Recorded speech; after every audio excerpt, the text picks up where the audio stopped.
कक्षा 11वीं विषय गणित इकाई 8 द्विपद प्रमेय विविध प्रश्नावली अध्याय 8। यदि a plus B whole power n के प्रसार में प्रथम तीन पद क्रमशः 729, 7290 तथा 30375 हो तो a b और n के मान को ज्ञात कीजिए। कैसे ज्ञात करेंगे, थोड़ा सा ध्यान से समझिए।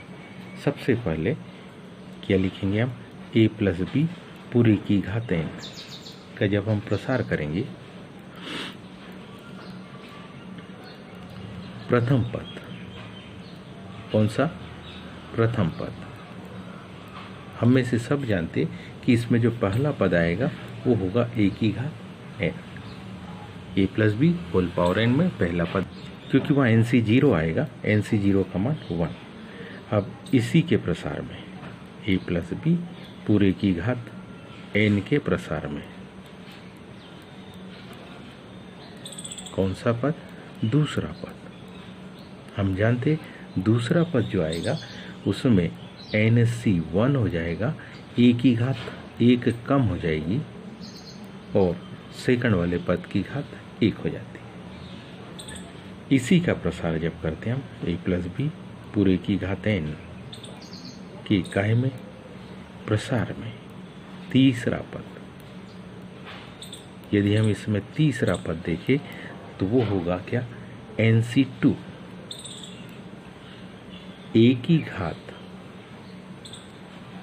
एक और कम हो जाएगी, मतलब n-2 और b की घात क्या, 2। जब इसका हम हल करेंगे NC 2 का तो मतलब n-1 और ये फैक्टोरियल 2 into 1, a की घात क्या, n-2, b की घात 2। अब यदि हम क्या देखें, प्रश्नानुसार देखें तो प्रश्नानुसार हमारे पास क्या दिया है कि जो पहला पद है 729, मतलब a की घात जो n है वो कितना, 729। ये जो दूसरा पद है 7290 के बराबर और जो ये तीसरा पद है वो 30375 के बराबर। तो आइए जरा हम इसको देखें कि क्या दिया है। तो हमारे पास दिया है क्या कि a की घात n का जो मान है वो कितना दिया, 729। ये इसको मान लो हम समीकरण 1 कह दें। फिर दूसरा किसका मान दिया, दूसरा मान दिया है n गुणित a की घात n-1 इंटू b का मान दिया है कितना, 7290। इसको समीकरण 2 कह दिया। और तीसरा दिया है n इंटू n-1 बटे फैक्टोरियल 2 का मान 2 ही होगा, a की घात n-2 b की घात 2, इसका मान कितना दिया, 30,375 दिया। ये समीकरण कौन सा हो गया, तीसरा। यदि समीकरण 3 को 1 से भाग दे दें को, इसको समीकरण 2 को कौन से समीकरण से, 1 से, क्या करने पर, भाग देने पर। यदि हम ऐसा करते इसको क्या करने पर, भाग देने पर, कंडीशन क्या आएगी, n इंटू a की घात n-1 इंटू b बटे a की घात n बराबरी से 7290 बटे 729।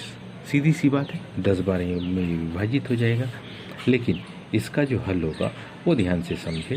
तो इसका हल आपको कुछ ऐसा मिलेगा, a की घात n-1, a की घात n से जब घट जाएगी तो बटे में a बचेगा, अंश में बचेगा n b बटे a बराबरी से 10। अब पुनः कौन से समीकरण, 3 में है ना, यह समीकरण 3 को समीकरण किससे, 2 से, क्या करने पर, भाग देने पर। हमारे पास कंडीशन होगी क्या, समीकरण 3 की कंडीशन n-1 टू a की घात n-2 b की घात 2, इसमें भाग दे रहे हम n इंटू ए की घात n-1 b से संख्या 30,375 में भाग दे रहे हम 7,290 का। तो ध्यान से देखिए, n से n क्या होगा, कट गया, a की घात n-1 है, a की घात n-2 है, तो ये क्या हो जाएगा, बट्टे में आ जाएगा a, ठीक। b से एक b कट जाएगा, तो कंडीशन हमारे पास में जो बनेगी वो कुछ इस प्रकार से n-1 बटे 2, ये बटे का 2 ज्यों का त्यों रहेगा, इंटू b बटे a। दाहिनी ओर की संख्या को जब काटेंगे तो वो मान आएगा कितना, 25 बटे 6। इस 2 से 6 का विभाजन कर देंगे तो ये 3 बार में कट जाएगा, तो क्या आएगा n-1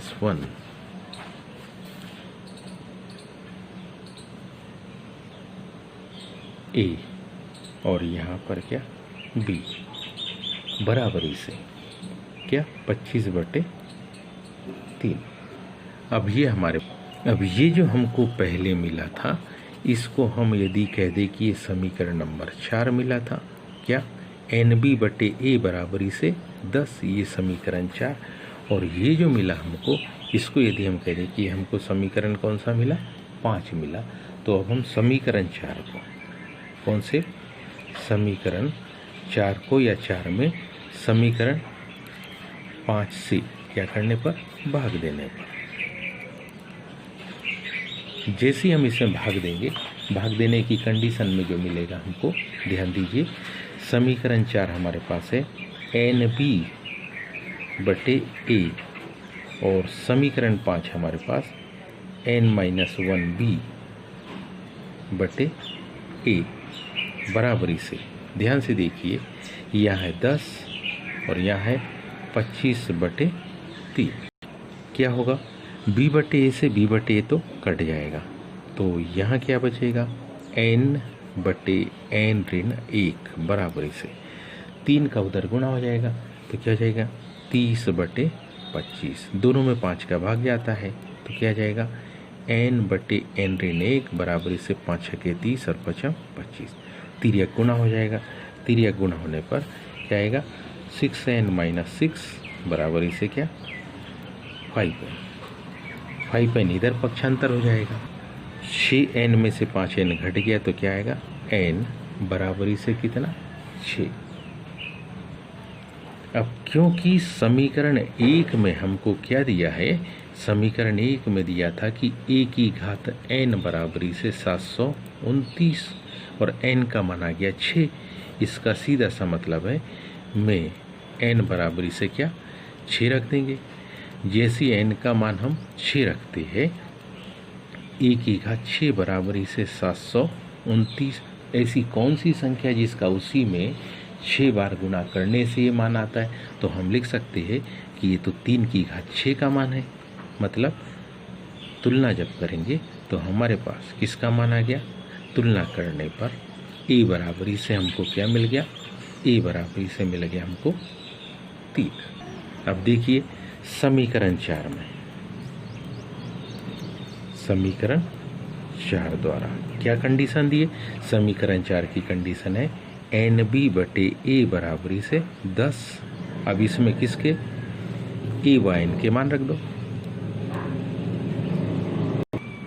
a व n के क्या रखने पर, मान रखने पर, a और n के जैसे ही मान रखेंगे तो हम जानते n का मान अभी अपन ने निकाला, वो निकला है 6, b a का मान निकाला तो वो निकला है 3 बराबरी से 10, 3 से 6 कट जाएगा तो मान क्या आएगा 2b बराबरी से 10, 2 का जब हम 10 में भाग देंगे तो b बराबरी से कितना आ गया 5 आ गया। तो इस प्रकार से हमारे पास में सारी कंडीशन कंप्लीट हो गई। देखो समीकरण 4 द्वारा nb बटे a बराबरी से 10 में a और n का मान रखा, तो मान रखने पर n का मान आया था अपने पास कितना 6, a का मान हमारे पास आया था कितना 3, 6 बटे 3, 3 दूनी 6, 2b बराबरी से 10, इसलिए b बराबरी से कितना 5। तो हम लिख सकते हैं अतः किसके बराबर, a बराबरी से 3, b बराबरी से 5 व n बराबरी से 6। उम्मीद है आप सभी को समझ में आया होगा। आज के लिए इतने, शेष कल। धन्यवाद।